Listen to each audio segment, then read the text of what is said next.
Good morning. Well, it is for me.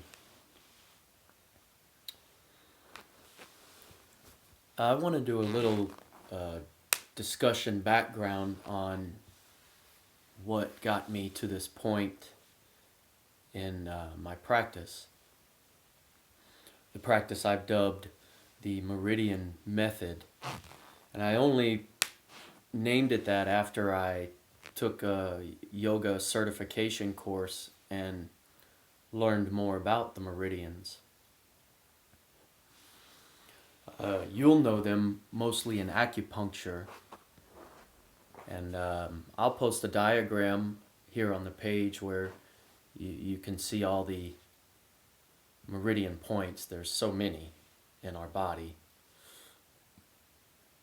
And I won't get too deep into the science because that's not really my expertise. I'm a practitioner. Theory follows practice. And we want to practice. We don't want to theorize. We don't want to guess. We don't want to copy. And that's really what a theory is in most cases, is it's a explanation of something that's already existed.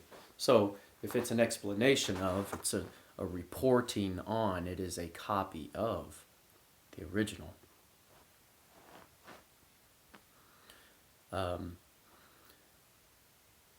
Many years ago, I tried yoga classes, took quite a few. The girlfriend says, let's do yoga, and you end up going to yoga. And I was in a yoga class in Washington, D.C., and I was falling out of poses. I was shaking. I didn't really fit, I guess, in that class, but it hit me then because I was singled out by the instructor that, I wasn't balanced. And it made me think, well, if we're not balanced, if we're not aligned, why are we being asked to pose? Why are we being asked to mirror what's already been done? So I quit taking yoga. I began to think more about my body, my intention, what I felt, and how to work on that, how to work on me versus do something that someone else was already doing. They've obviously worked on them in some form or fashion to get to that point. So how would I be benefiting myself to copy what they've done when I'm not them?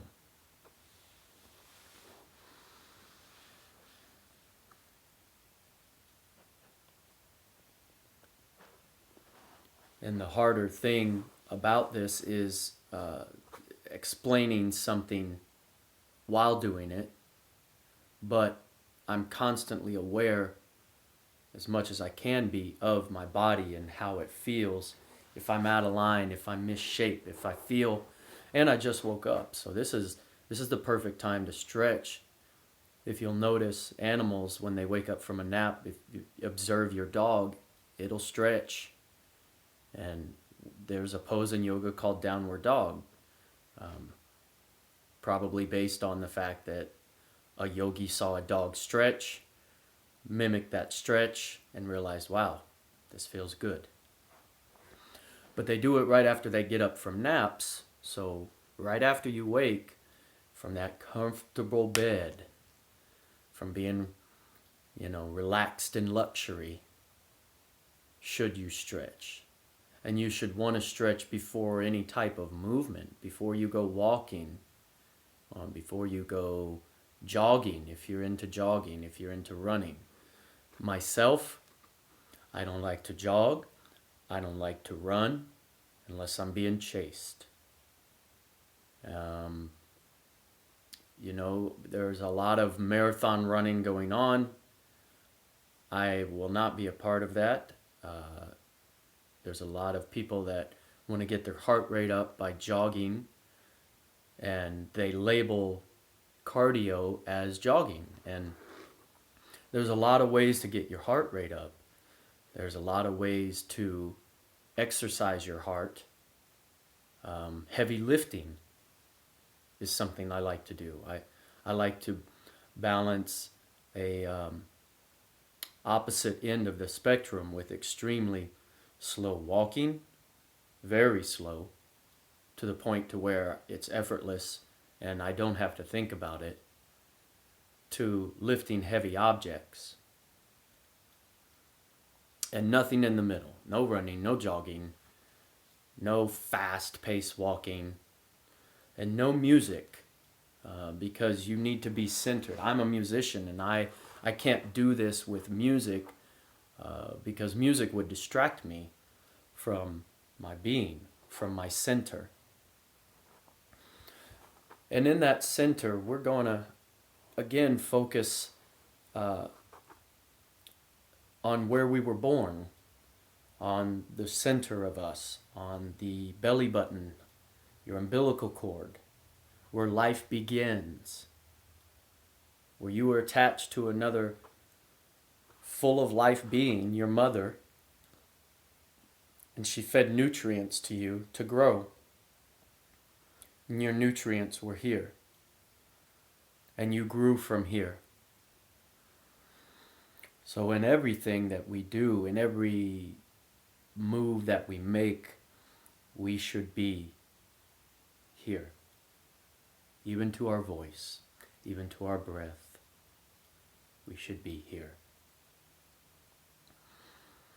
This is smart enough to know that we were born from here. This will confuse us if we let it. If we trust this over this. If we think this is primary to this. And the center of us means that equidistant, we have our head and our feet. Maybe not completely equal, but you get the point. The opposite end of the middle of you is your head and your feet. So why do we give our head so much credit when our feet are just as important? They take us everywhere we need to go. We require them to get anywhere in life. If you're just thinking, you may not be moving.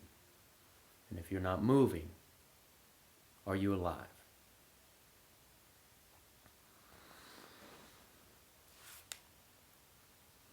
I got a little pain under my right Achilles. As you all know, I was in a parasailing accident at 15. If you may not know this, I've said it in quite a few videos. I don't know what order I'm going to upload these, but I will say that they are all connected. And when I mean connected, they all relate to each other in some form or fashion. But at 15, I was in a parasailing accident in the Bahamas. I fell on my right side into the water from about 100 feet. I went to see a chiropractor. The chiropractor maybe did more damage than healing, I don't know, but I didn't finish a 3 or 4 month session with him. I felt better and quit going. And one day I'm on a boat with some friends, and a buddy of mine goes to jump off the boat, and he uses my head as, I guess, a bolster for his hand. And when he pushed down on my head, I felt a crack in my body. I felt something. Now I was already misaligned at the chiropractor from that parasailing accident where my spine reaches my neck and then tilts. And so they're not like this, they're more like this or like this on the back of my neck. So when it comes to alignment, my right side needs more work than my left, because my left is still, for the most part, in good shape. Although over the years, I would favor my left because of the pain in my right. So my left has taken on more of a role, being the support for my body, which means it's probably got some work itself that it needs to go through. So, right now we're going to stand. We're going to get these marbles here.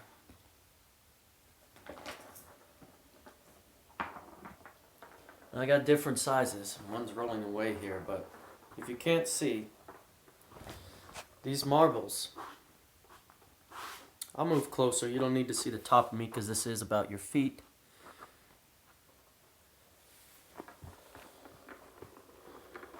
But we walk on. Oh, I got one rolling away.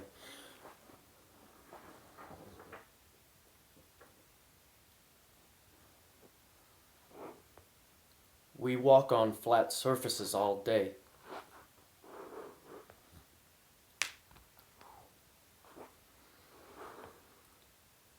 And these spherical shapes mimic Earth. Earth is round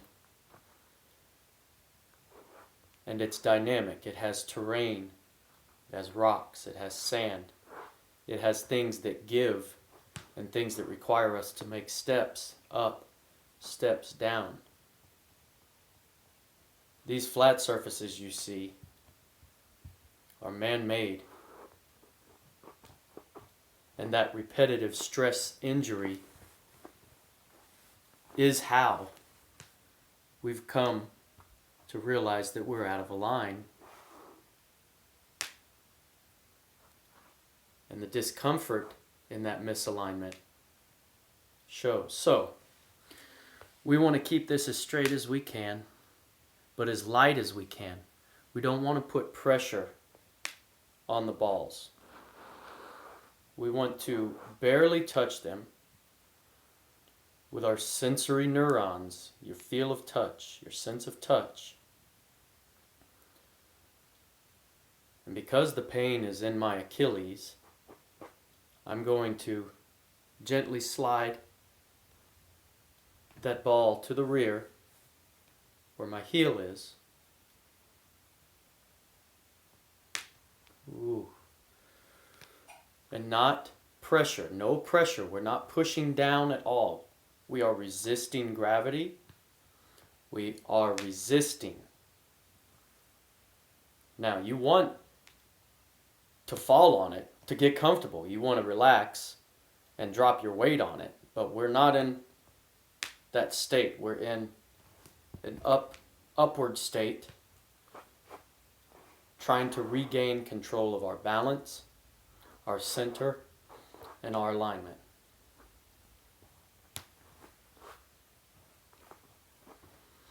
Now, whatever you feel works for you, that's what you should be doing. I told you I'm working on my right heel and Achilles. That's what feels painful. That's what feels discomfort.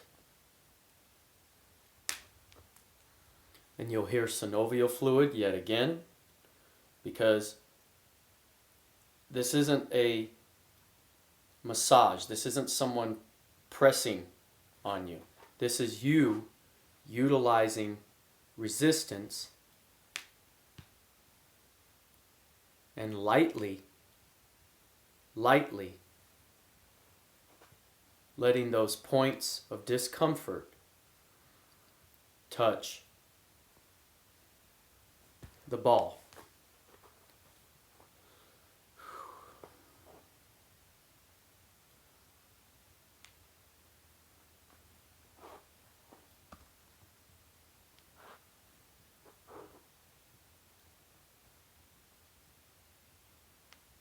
And you see I'm doing this all on one leg. So that is what yoga should be, is it should be balanced. We should be able to stay balanced.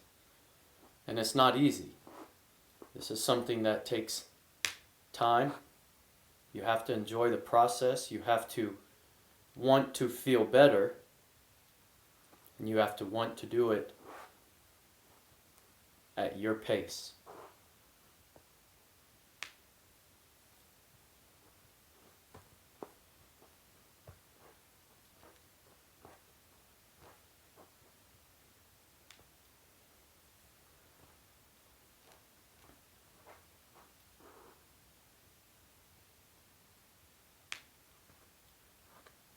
So if we're going to become balanced for yoga and for poses, we're going to need to find out what that balance is and where that balance lives in your body.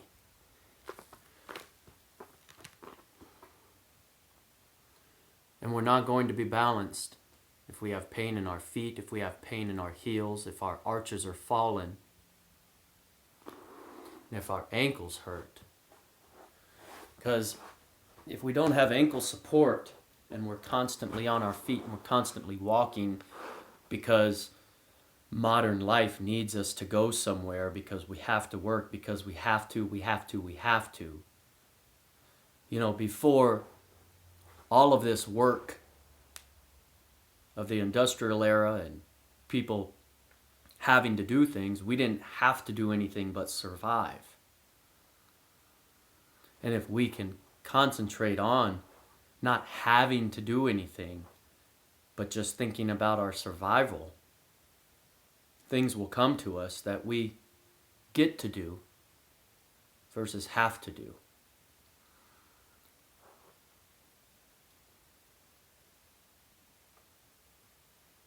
All right, we're going to get back under this Achilles because I don't feel comfortable standing on it yet. I need to release the pressure from underneath it. We're going to do that with these marbles. You see my toes are curled in. So that's just a sign right there that I'm misaligned. You know, these have natural good splay. They're not perfect. But these right here, you can't even see the separation between them towards the end. They clump together. We don't want that because the foot is meant to react to dynamic surfaces. Before we made shoes, we walked on these.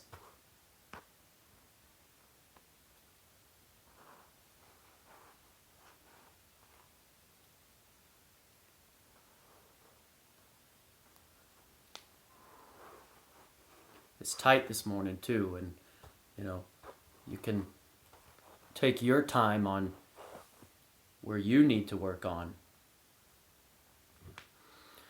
I'm drinking decaf. I figured I'm already awake. Why do I need to wake up with coffee?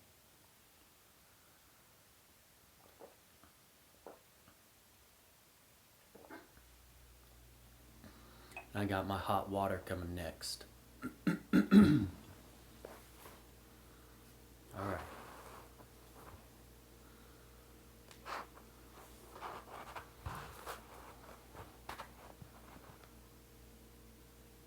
Woo!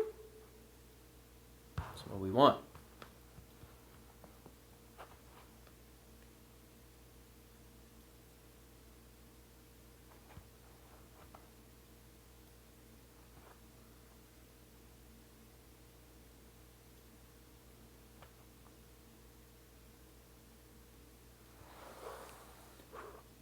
Now you may wonder, as I just thought of, why didn't we do a breathing exercise to begin this one? I just woke up. My breath was slow. I was breathing deeply. I was sleeping deeply. I don't want to put you to sleep.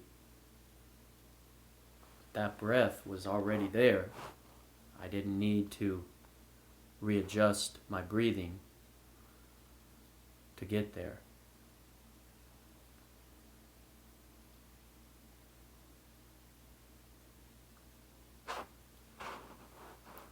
It's tight this morning, really tight.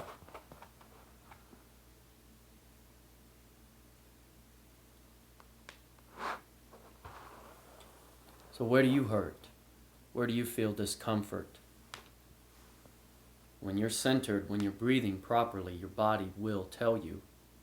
And you don't need to start moving in any direction that your body doesn't want to go. You don't need to pose. You don't need to position. You don't need to step outside your comfort zone. You need to feel comfortable in a natural movement. Not something copied.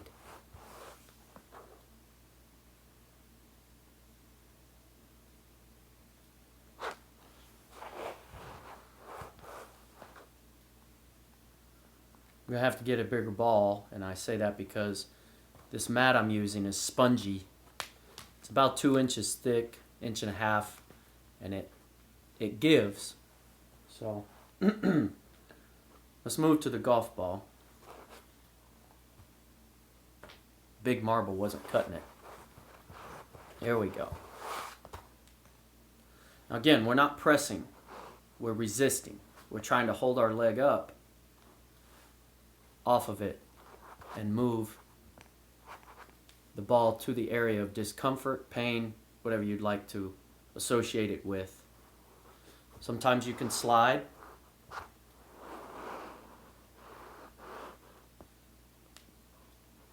Sometimes you can just move it if you're feeling able to reach it.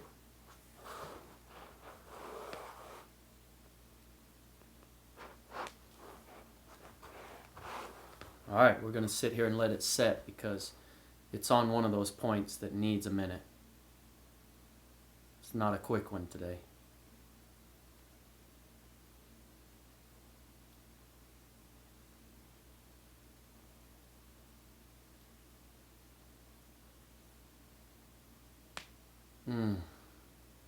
Yeah.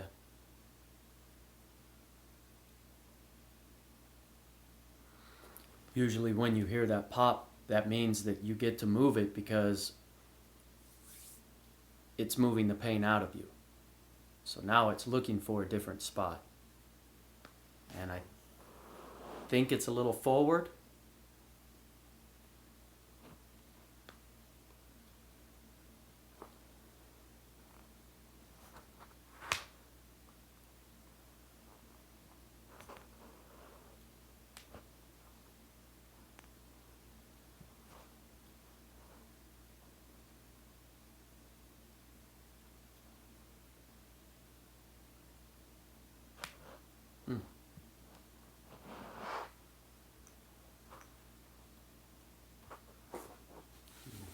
You can see this shape.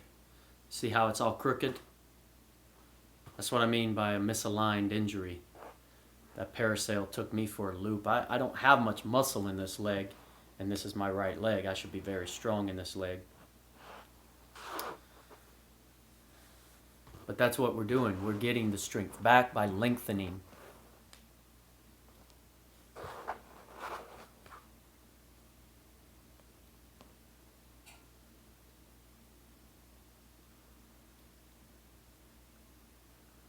And we're thinking of our center the whole time. We're feeling this, but we're using this. This is out of it, because this would mess us up.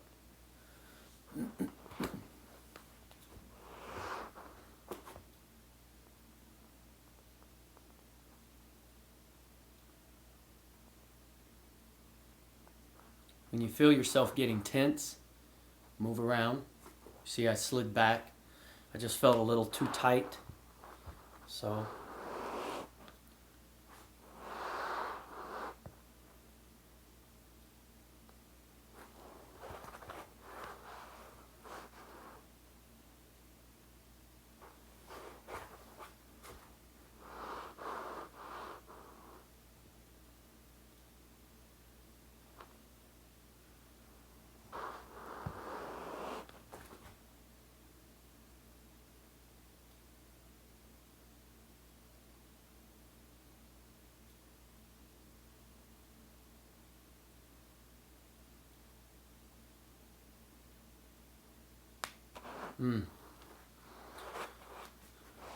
natural splay. See how the toes are starting to widen? They're still a little cramped, but they're starting to spread. That's what we're looking for. That lets you know the pain is releasing. It's not in those tight spots anymore. It's opening up.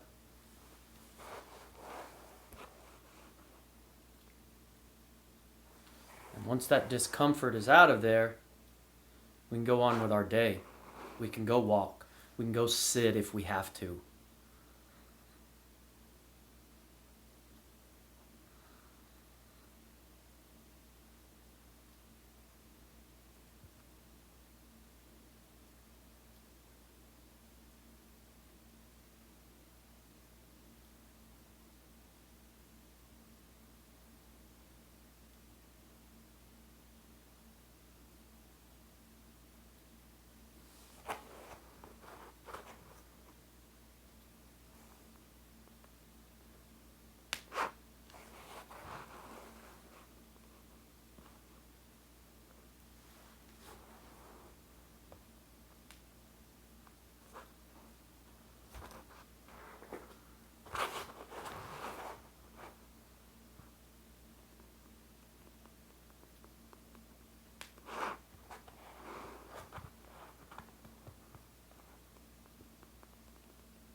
Many of y'all know I'm a drummer. This is the foot that kicks the bass pedal. The kick drum is the number one. So this is the most important part of drumming. So I have a misaligned foot and leg that have to carry the beat. It's extra important for me to stay limber, be able to move.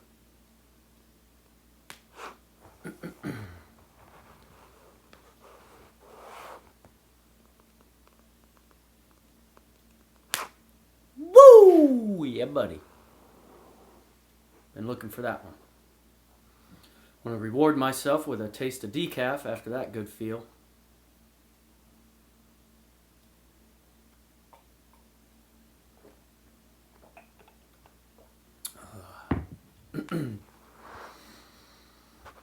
I love the taste of coffee, but I gave up caffeine weeks ago, and it was interesting. The first, I would say, week and a half, almost 2 weeks, it threw my sleep schedule off. I could not sleep in the middle of the night.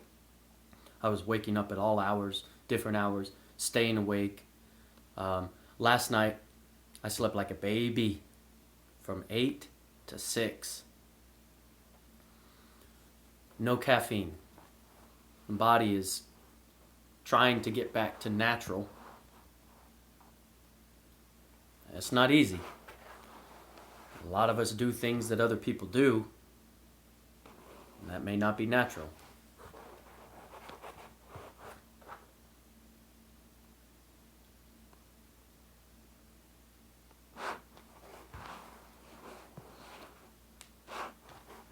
Now the pain is up towards my calf.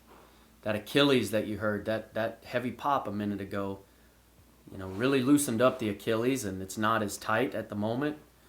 But I feel tension up near my calf here. You see where the ball is. We're not pressing, because if we're just pressing and resting, we're not doing anything. We're trying to activate resistance against the ball.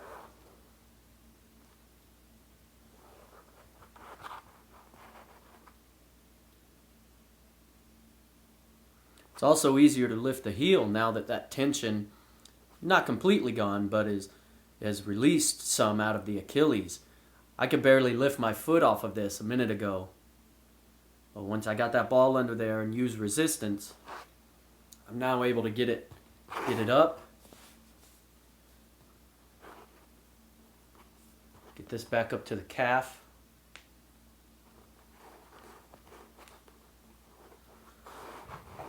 Stretch it out.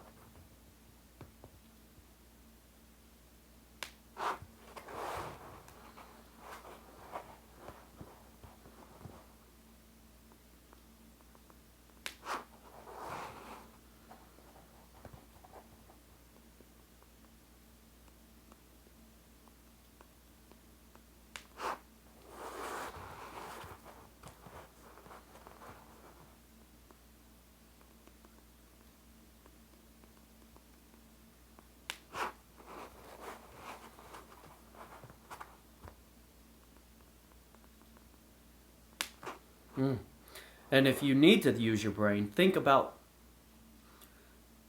the light pressure against the ball. We're going to call it light pressure. Think about it pushing out of your foot. If you feel your back getting tense, then it's pushing it the opposite way. And you need to relax. Come back to center and use this to push it out through your feet. If you let that pain come back up this way, it gets this in the mix. And that's not what we want. We want it out of our feet. Our feet, again, move us, and life is movement. So to move, we can use it. If you want to start up top, work your way down, that's an opposite, that is up to you. It's not opposite, it's not against the practice, but I was starting where I felt the most pain. But you can also work your way down from your hips. You want to focus on your glutes. That's what created that one. Right now, the most pain I have is underneath around my knee right now. You know, the calf is starting to loosen up, and I'm under my knee.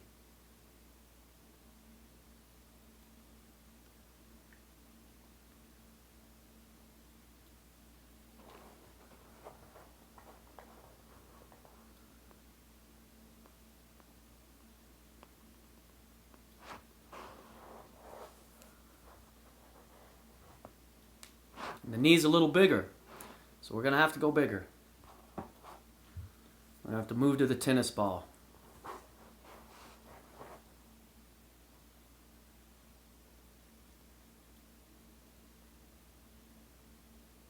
Natural splay. It's opening up my feet from your knee. It's all connected, folks.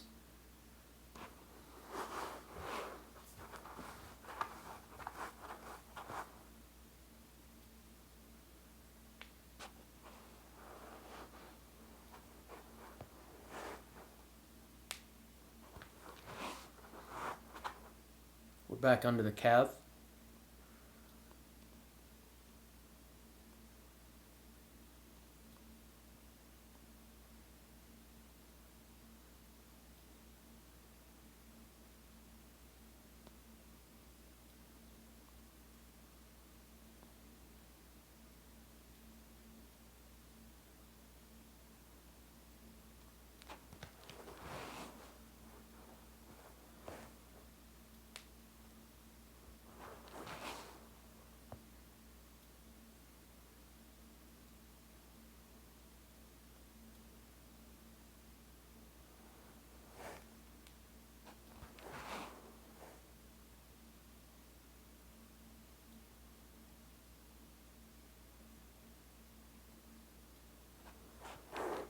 Back under the knee. And now I feel it more in the hamstring. So it could be that it's trying to push back. So we're going to get it from the hamstring, and we're going to send it back through the feet.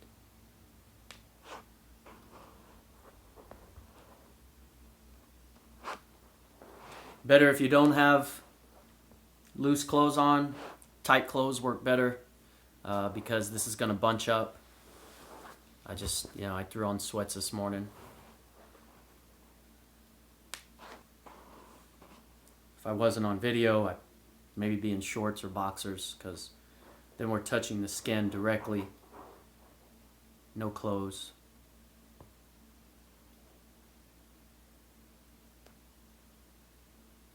Easier to feel without clothes in the way, without shoes. Don't ever do this with shoes. I mean, you can if you're outside and you're walking and you find a rock and you want to use a point on the rock or a surface on the rock to put under your feet. I do that with shoes. But we're about to go flat back, and I'm gonna have to stretch this over my head because I feel it's tightening up in my back, and that's not what I want.